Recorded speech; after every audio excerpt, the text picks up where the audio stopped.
Hi, everyone. Welcome back to Accountability podcast, where we dissect the issues that are deep-rooted in our society. I'm your host, Bikin, and as you can see, I'm alone today, which is great because I have the episode all to myself. I'm sure I'm going to make it interesting, but don't take my word for it. Stick with us until the end, and you'll be the judge. So that's all for today's intro.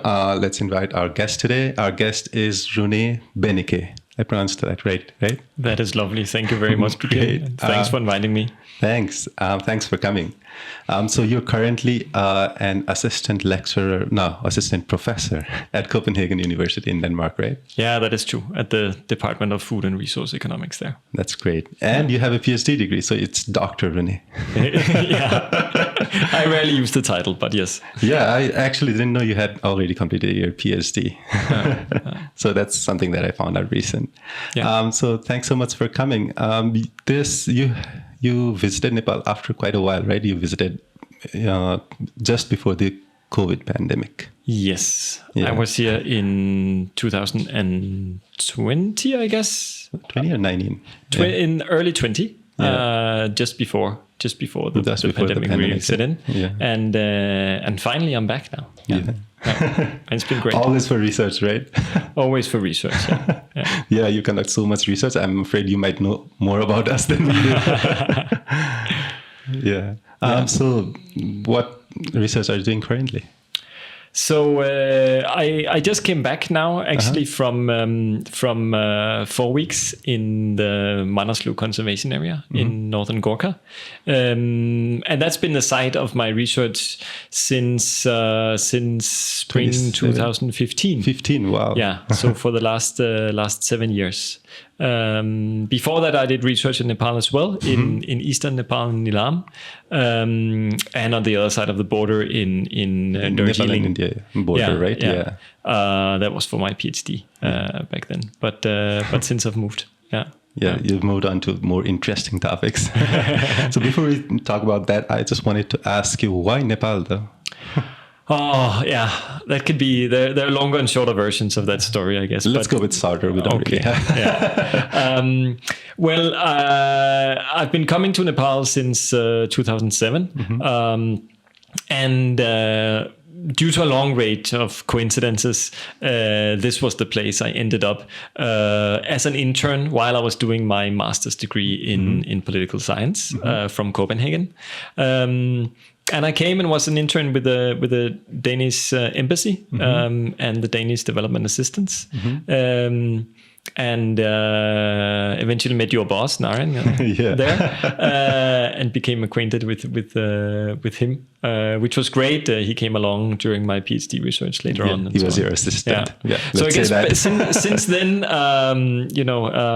Nepal stuck with me. I guess once I came back, I had to write my master's thesis, and it was obviously why shouldn't I write about something that I felt I knew a little bit about. I'd been here for 9 months, and I've been working, and it was a very interesting time. It was a time, after the peace accord, at the time where all the politicians were juggling for places in the Constituent Assembly, and eventually the Constituent Assembly elections happened while I was here, right?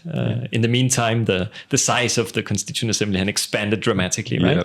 And there was this whole ferment going on politically about different groups wanting to influence what would eventually go into the Constitution. Yeah, it must have been an interesting time, though. Very interesting, for sure. Yeah. So I've been working with Nepal ever since, basically. Yeah, you've been working in Nepal longer than I've been working in Nepal. So you do a lot of research, right? So, I mean, the thing about research in Nepal is that a lot of people believe that research don't really have any impact. Yeah. Let's say that. It's not always true.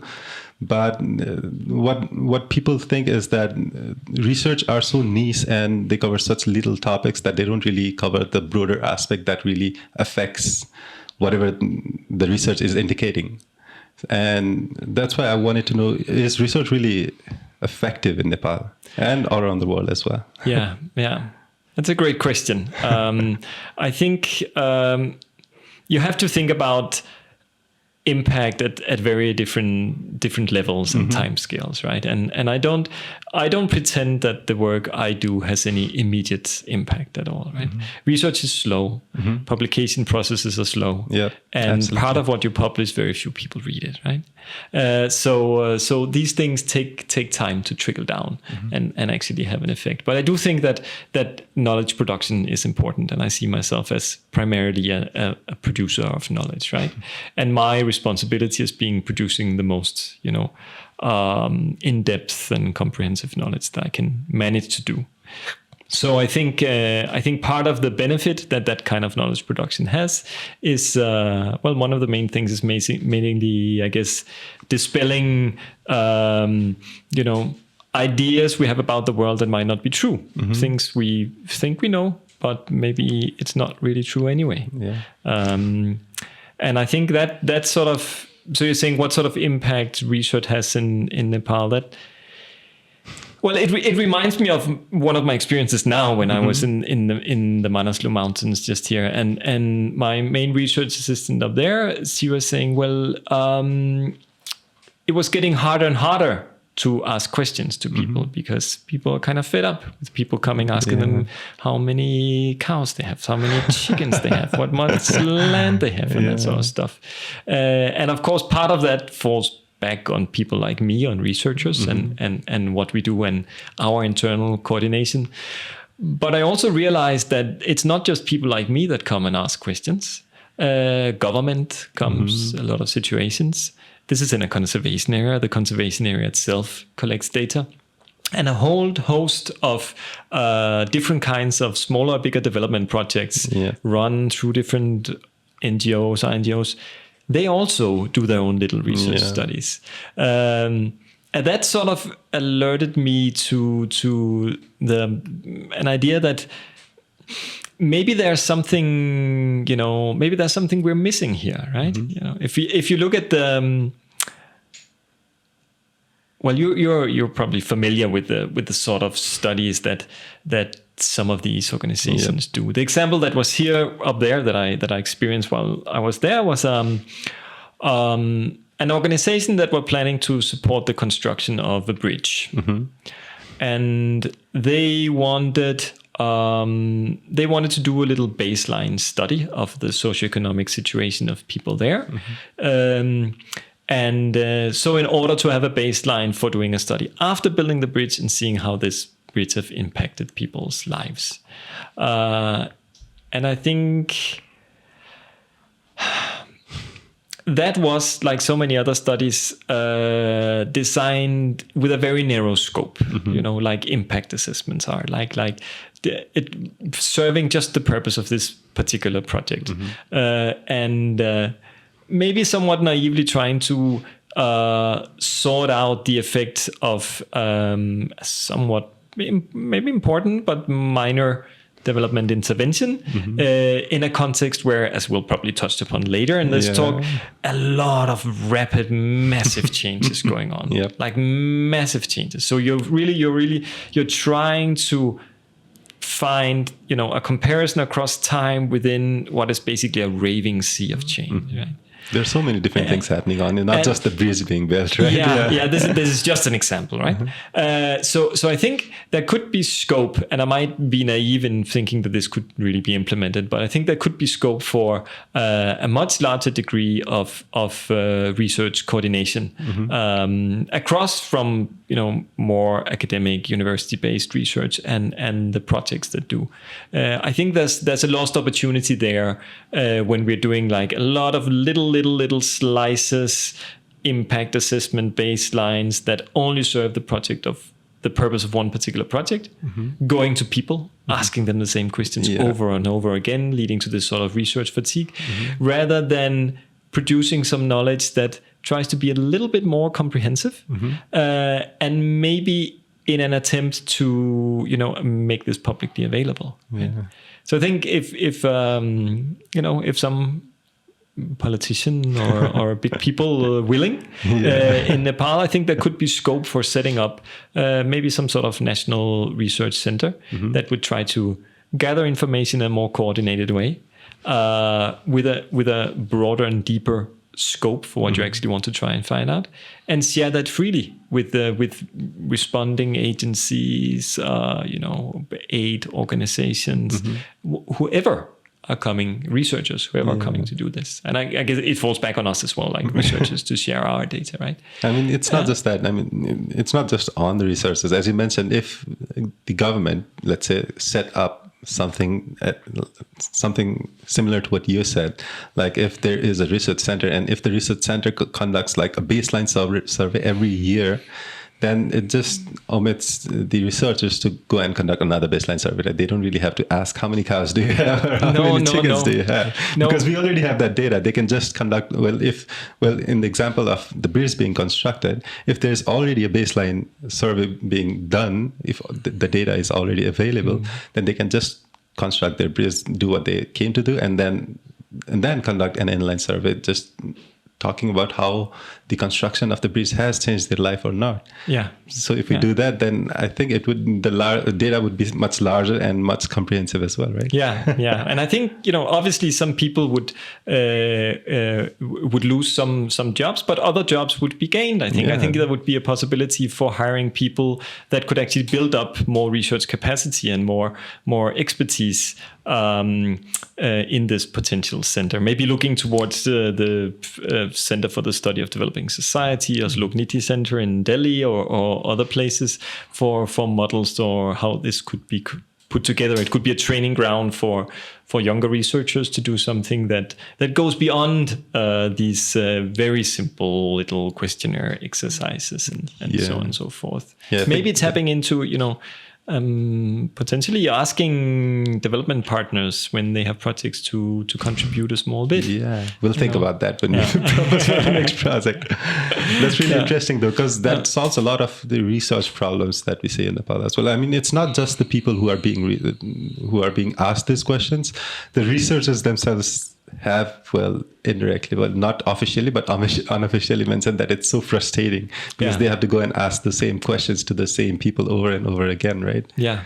So something along the lines of having a research center that freely, openly provides these data, it would be really helpful. Yeah, maybe in coordination with the Central Bureau of Statistics or something. Yeah, I think that's really interesting. So, but that was just a thought from being up there, I guess, on research. And So you just got back from Manaslu.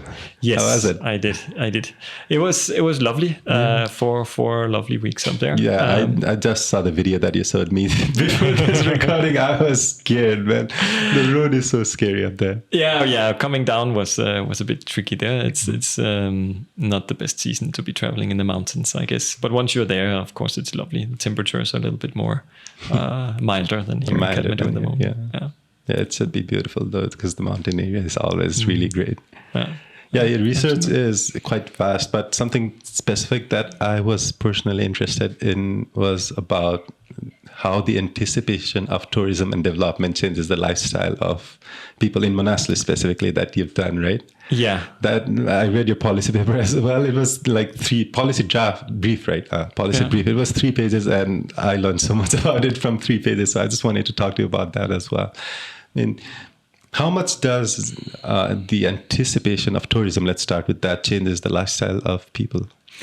Yeah, that's one of the things I've been trying to address. I guess one of my reasons initially back in 2015 for going to the Manaslu conservation area and starting up a new field site there was basically this whole idea of Manaslu becoming what entrepreneurs would say the next Annapurna, right?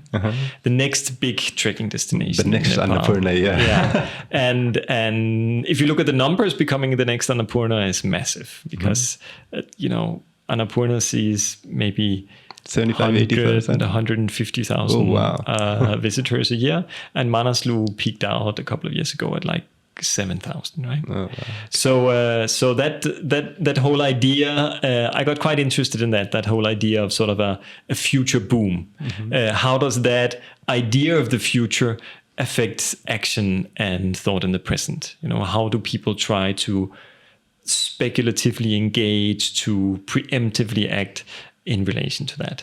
And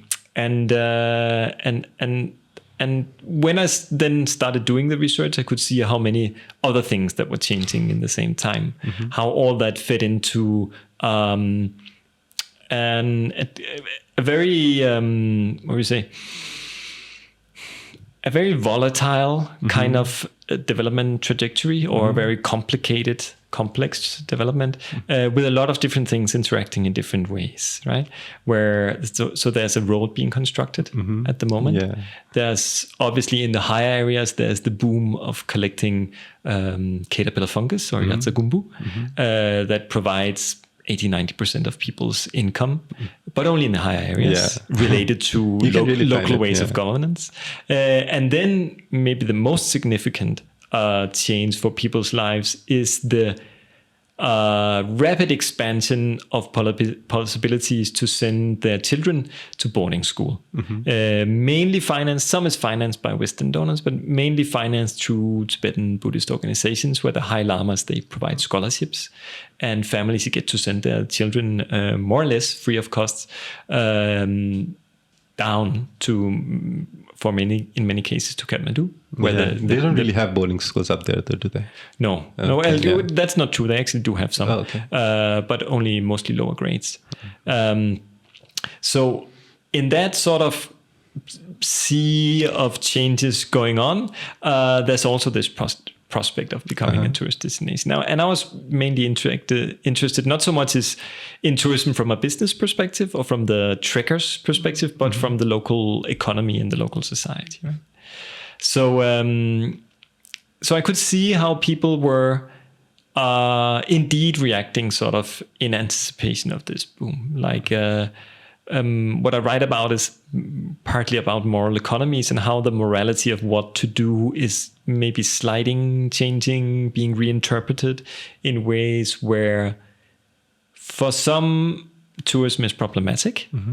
Because they say it brings gambling, it brings a lot of problems, it brings people who want to consume meat so that animals will be killed, which you shouldn't do there because it's a sacred Buddhist valley. It's one of the Bayul Kimolung. It's called. It's one of the valleys that was identified and protected by Guru Rinpoche or Padmasambhava himself. Right?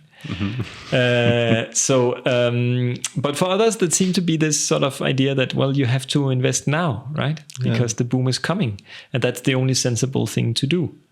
And that results in people investing through. You're in an area where people you can't go to the bank. There are no banks. You can't get banks loans because no banks want to come and assess your securities or anything for that. Exactly. So they invest money from being guides earlier, money from collecting yatsagumpu if you're in an area where you can do that. And very often taking loans from friends and relatives, sometimes at very high rates, to construct lodges.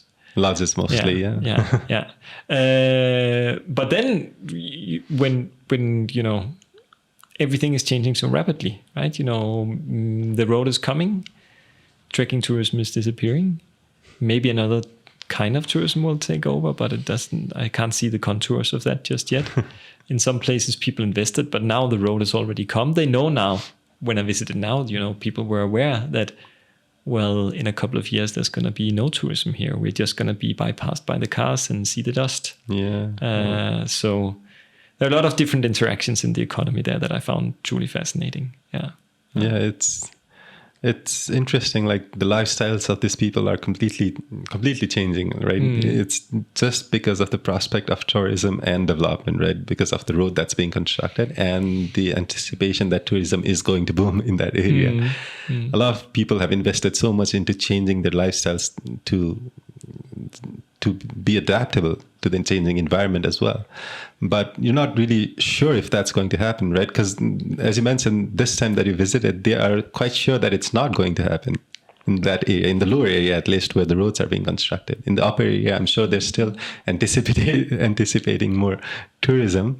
But in the lower areas, those changes must have changed the lifestyles of these people so much. And since a lot of people, as you said, have sent their children to boarding schools, there must be a lack of labor as well, right? And so it's going to increase the prices of labor in these areas. It's going to increase the prices of, well, it's not going to increase the prices up, but it's probably going to increase or decrease the consumption of local goods or materials as well.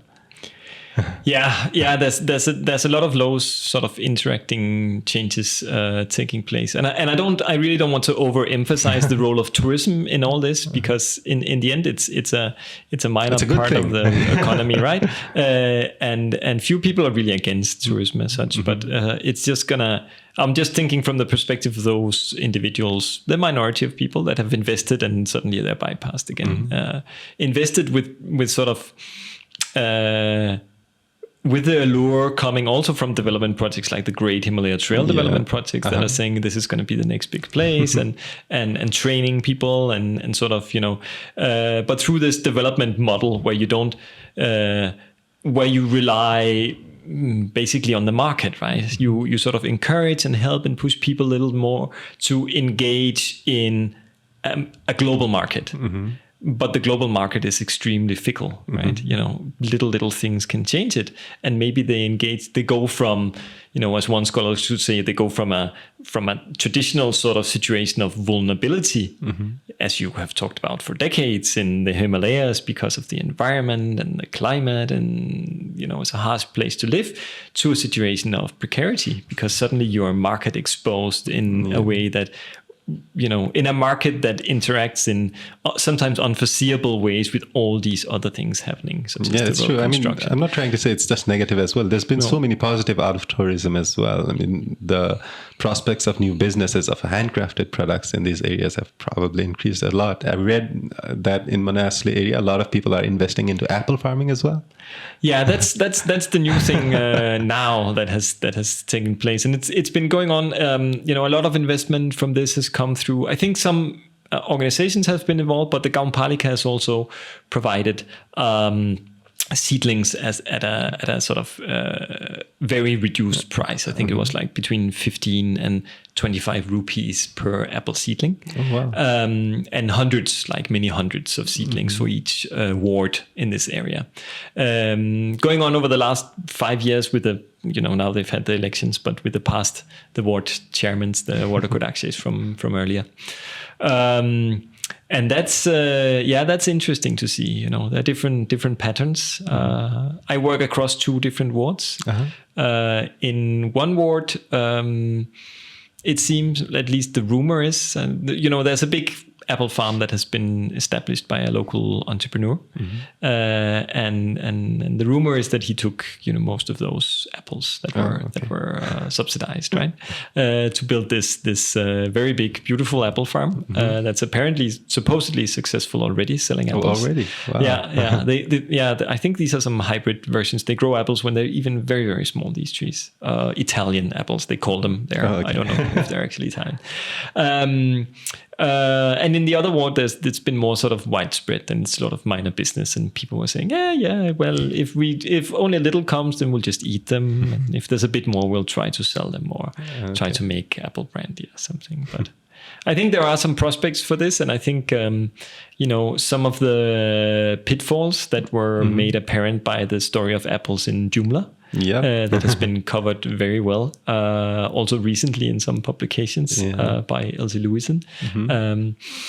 They're not really there because the road is coming already now, right? They were stuck with so many apples for years in Jumla without road access, without, the possibility to sell these perishable products. I mean, Jumla is all about apples. I visited Jomsom as well recently, and then everywhere you look, it's just apple farming. But the sad thing is that I visited in March, I think, and they only grow apples in September, October. So I couldn't really have fresh apples. No. Going in October, that's a good time to be there for sure. So it's not just, so tourism and development, they're not just affecting negatively or positively, it's just changing the lives of people in these areas, right? Changing a lot, right? And also, also in ways you don't think about, right?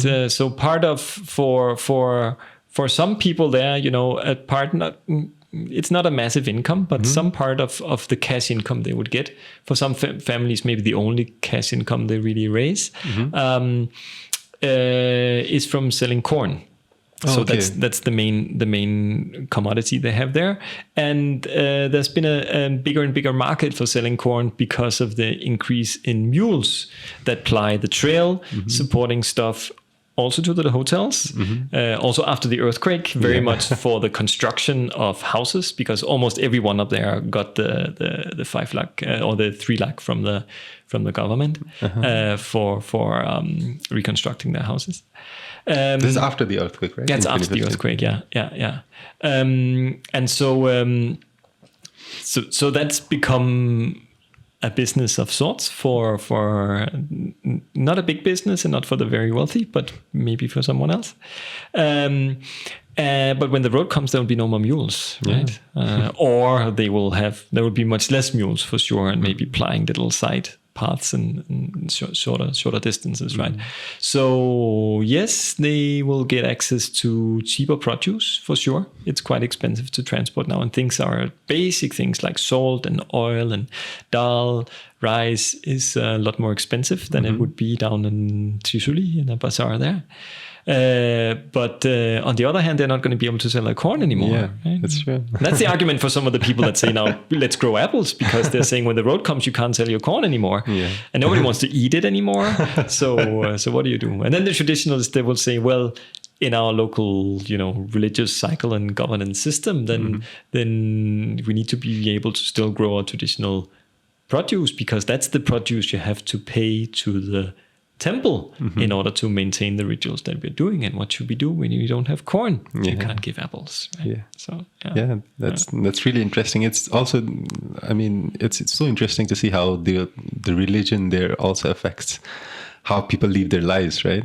A lot of people up there are Buddhists, right? And they follow the Buddhism religion, and the religion plays a lot of role in governing these villages, these areas, these people, how they live their lives as well, right? And there are legal ways of doing things, and there are religious ways of doing things. So how do they both interact in these areas? Yeah. It's almost strange talking about religion as such there, because people are extremely sort of, Buddhism is weaved through society, right? Yeah. So it's not the way we sometimes talk about it as academically as sort of an identity marker that you have or not, or you believe or you don't believe. It's sort of beyond that. It's more like a dharma. It's like it's just the way of life that's there, right? And it is fully integrated into how village life works. So villages in the area I work at least are tied together in an annual cycle of rituals and there are particular people in a rotational system within the village that are responsible for maintaining that particular cycle. And that whole thing is in local sort of would you say governance and economy, that's the main burden for people. There's a little bit that goes to some village regulation that's not religious, what they call jultim or village rule, but the tutim is one where it takes the largest input. So that's an extremely formalized system of governance there, actually, where every ritual will have a beik, like a rent document that's written down, and some rules that are written down. So the people that are managing that, they will know that for this particular ritual, we need this much of tsampa flour, and we need this much of alcohol, we need this much of butter. And it will also be specified that from this particular field, every field has a name, right? From this particular field, that much corn has to come. From this particular field, butter has to be given, and so on and so forth. So there's a very tight integration, you could say, between agrarian life and religion. Yeah, we spoke about how there are different kinds of governance systems in these local areas as well earlier when you speak today, and it's so interesting to see how these local people are governing themselves. When you speak about it, it feels like perfect democracy, right? They're just governing themselves, and But after the decentralization and devolution of power, there are local governments there as well, with more power with them. Yeah. So there are these local communities who govern themselves, and there are these governments who govern those communities. Yeah. It's quite confusing when you say it like that. Yeah, exactly. So how does that work? Yeah. Well, it sort of works, and we can talk about how it works. And I think that's there's basically that sort of point of contact between what they would locally call Gjaldrim, which means like the state law, and the local regulation on village and related to the religious matters. Has been there for centuries, right? So the higher part of this valley, the Burigandaki Valley where I work, was part of. It was basically a Tibetan province before 1856 or somewhere around there, and so there's always been some sort of interaction between some. Or at least since then, there's been some interaction between some higher levels of government and this local system, right? But with a division of responsibilities. So I was very interested in this particular question now also when I was there, when I was asking people, because to me, the election to local bodies is probably one of the most significant things that have happened politically in Nepal. I think it's actually, for most people, it's much more significant than whatever has happened at the central level here. And the devolution of more funds to the local bodies, it's extremely important, I think. And I was asking people, so well, do you now you have your ward chairperson, and you had some members, and do you need this local system? And they were saying, well, it's they do different things, right? And also the ward chair is just one person, and even with the members, they can't do everything. So for some things, they think they still need the local kinds of regulation, and many things are still taken care of in the same way, basically. When people, if I sell a piece of a field to you, and we do a land transaction, you would still go to these, when they translate into the Pali, they usually call it Palomukya. So it's a rotational system of village leaders. And so you would go there, and you would bring kata scarves, and you would bring alcohol and ply the people, and then you would say, we've made this deal. And they will write up a contract in Tibetan, and people will put their signatures or thumbprints or whatever is needed there, saying that this transaction has taken place and it cannot go back, and we certify that this has been done, and whatever gossip about other things might happen, this doesn't mean anything. And there's even a quote there's another anthropologist, Jeff Childs, who's been doing work up there for decades, great work, who quotes a local saying, no matter what the Nepali government says, this is the most important document, right? Wow. The other things don't matter, right? But I think people generally, they have a little bit more nuanced attitude. They're like, but we still have to make the land certificate. We still have to go down to, now the Napi office has moved up closer to them, fortunately. You don't have to go all the way to Gorkha. They will go to a village called Filim, if people are there in the office. I saw people there recently, so I think that's good.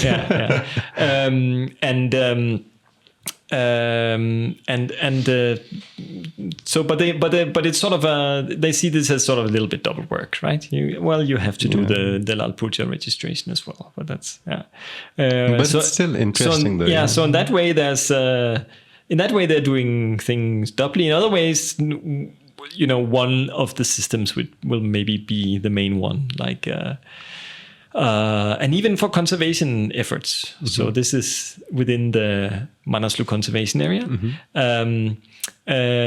But there's sort of, you could say there's a mutually reinforcing relationship between it being a conservation area mandated by the state, established in 1998, and it being a Tibetan Buddhist sacred valley, where for over 100 years, there's been these, what they call Shakya decrees, which is like a religious sealing decree, which prohibits the killing of animals, sometimes also other things, sometimes also cutting of trees or picking up of mushrooms or plants and stuff. and there are cases where they find a poacher and they do a local court case, and people are severely punished. They have to pay very high fines, but it's all managed within the village, right? So I just wanted to know how the legal process of that works, because like there's these governance systems, that local governance system that's being set up by the people of the community, right? Yeah. So if they say that a person has to pay this much fine, but there is no legal proceedings for that, right? Do they still do it because they are so deeply connected with the community, or how does that work? I think there is often we equate local governments with informality in various kinds, and I think that would be a wrong thing to do here, because there's actually a reasonably formalized system in place. In earlier times, they had this sort of stepped system where we say, okay, first you try to manage everything within the village with the village leaders, and if you can't manage there, if somehow you can't come to an agreement and the person accused will not accept the fine or then we will have to move. So we move to the local cluster of villages, and we have village representatives for all the local cluster of villages, and we meet at that level, and then we try to settle it. And if we can't settle it there, then we will take the whole, from the whole valley, they had different geographical, delineations at different times, and everybody will meet, and then we'll manage, right? Now it's more sort of 2 tiers, as far as I understand the way these sort of situations have been handled. So you have people trying to manage within the village, but very often it's actually with reference to the state. It's actually saying, well, now we can manage it here, or we can send you to the police. Oh, okay. Yeah. So there's a threat there, right? In a sense, and at least in those cases that I've heard about and experienced, the person accused would very quickly say, no, don't send me to the police. Let's manage it here. And then every time there has been a case historically, probably for centuries, people have made a document afterwards that delineates what has happened, and sometimes also delineates the next time the fine will be this much, that is what will happen, and everybody signs, right? So you have the representatives of the village law that take turns, and you have representatives of the local Buddhist gompas there, and maybe now, well, as one person said, I think now we should actually have the warder daksi if he's around. The warder daksis are usually quite busy, so they don't really expect them to be there all the time. And that's one of the reasons why they say you still need the local governance, because he might not be around. And then they settle the matter, and they write up a new government, a new sort of. Well, I think legal scholars would probably call it case law. So you don't have like a constitution, but you have a pile of different cases that have been decided that give some precedent, right? And these are kept in the village in writing. The Gambia, the different rules, right? And maybe the earlier one would say, if there hasn't been any poaching for a long time, maybe the earlier one would say that you should pay 10 gold coins and be beaten with 100 lashes, right? That was in one document I saw.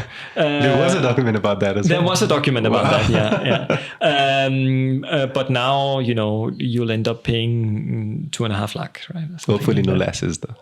No lashes. No. And then they write up a new document, and that's put on top of all the other documents, sealed, put in a a nice bamboo basket, wrapped up with katra and sealed with a wax seal. Wow. And it's kept there. So nobody can tamper with it until another case arises. And I've been very curious. I've been wanting to see these documents, but I've been told that you can't. It can only be opened if there is a case, right? So, But still, I'm looking at that. I mean, the legal system there probably works better than it works in Kathmandu. I think any legal system has biases and blind spots, and I think there is a certain hierarchy to who can interpret things and who can read Tibetan, and sort of. So some people in the local community will become sort of more purveyors of the law than others will, right? Others will go more sort of on the receiving side. But yeah, I think there's a lot of, in a lot of these situations, I think when you're thinking about designing local governance in Nepal, the best starting point is looking at what's there rather than implementing new. I recently wrote a paper, or a colleague of mine wrote most of it, but I was a co-author on that, on the collection of Yatsagumbu, where there's been some voices now saying that maybe it's unsustainable, and we should regulate as quickly as possible from the government side to make sure that people don't over-harvest Yatsagumbu and destroy the population, both for conservation purposes but also for economic purposes. And that's an important concern. But the problem is that at the moment we have very little, almost no sort of solid data on actual sustainability of the collection that's taking place. So the argument was that let's try and know first before we pull out the possibility, for collecting something that provides 80 to 90% of people's households in relatively poor areas, and take that away. And also, when you start regulating, why not try and look at what sort of local government systems are in place and see if these can be maybe upscaled or somehow be the basis for this kind of regulation. Yeah, I think that would be amazing as well. Yeah. And what you said about having to, when you think about local governance, it's best to look what's already there. That's what he said, right? Yeah, exactly. And I think that's really amazing because, let's be honest, Nepal's way of making policies is not really good. I don't know if good is the right word. What Nepal has been doing, well, not officially, obviously, but what we feel like Nepal is doing is that whenever they need to bring in new policies or bring in new laws, they look to other countries, what the other countries have been doing, how they've been doing it, and how, if it's working or not. And if it's working, then they implement it in Nepal. But many times these laws have other supporting laws as well, which are not in Nepal right now. So that's the reason that local governance or policies don't really always work, right? Because there are so many policy gaps in Nepal as well. When you talk about marriages, owning land, citizenship as well, that's really rising currently. There are so many policy gaps, and I think that's one of the reasons as well. And what you said about having to look inward, I think that's a really good way of making governance work in Nepal as well, is to look what's already working in communities, work from the ground up, and then make policies that way. I think that would be amazing. Yeah. So you've been to Manaslu 7 times, right? Yeah. Yeah, Wow. This was my 7th time. 7 times. And a lot has changed since the first time you went there as well. A lot of development work has happened. A lot of tourism prospects has come. I'm not sure if tourism has been there already. Tourism has been increasing, and of course it's been a very volatile trajectory because of the earthquake first, and then more severely because of COVID, right? And a lot of people had a lot of expectations as well. And this was the last time that you went there in Manaslu. Well, for your research specifically. So what do you think are people's expectations, or what the future looks like for people in Manaslu? I think, as my colleague Jeff Childs wrote at some point,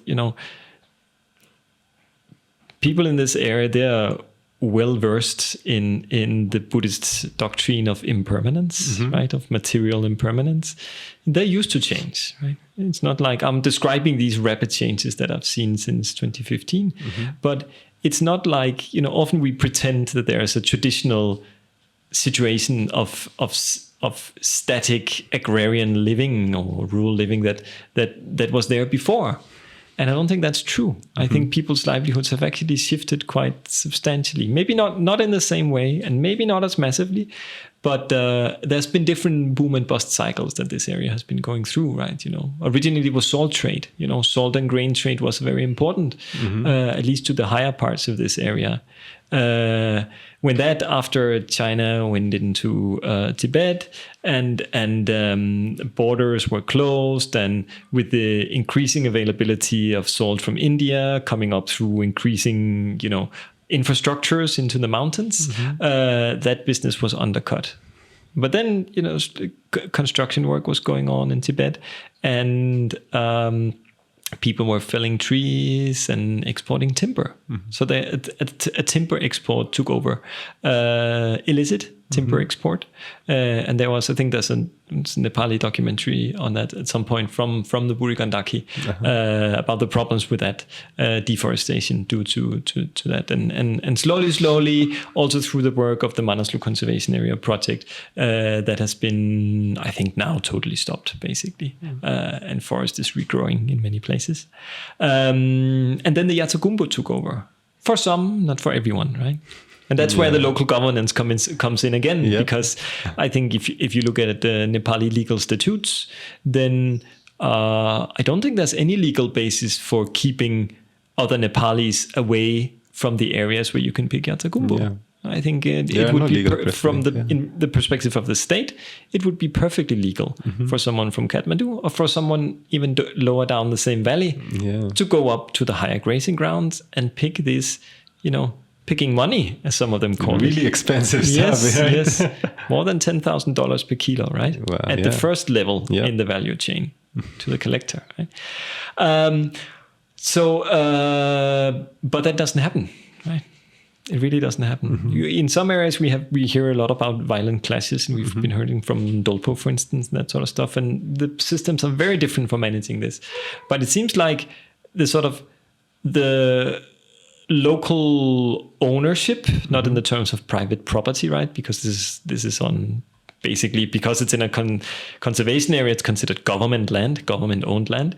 But the exclusive access of locals from one or two villages to those areas appears to be, generally viewed as legitimate, because that's how we've always done it, right?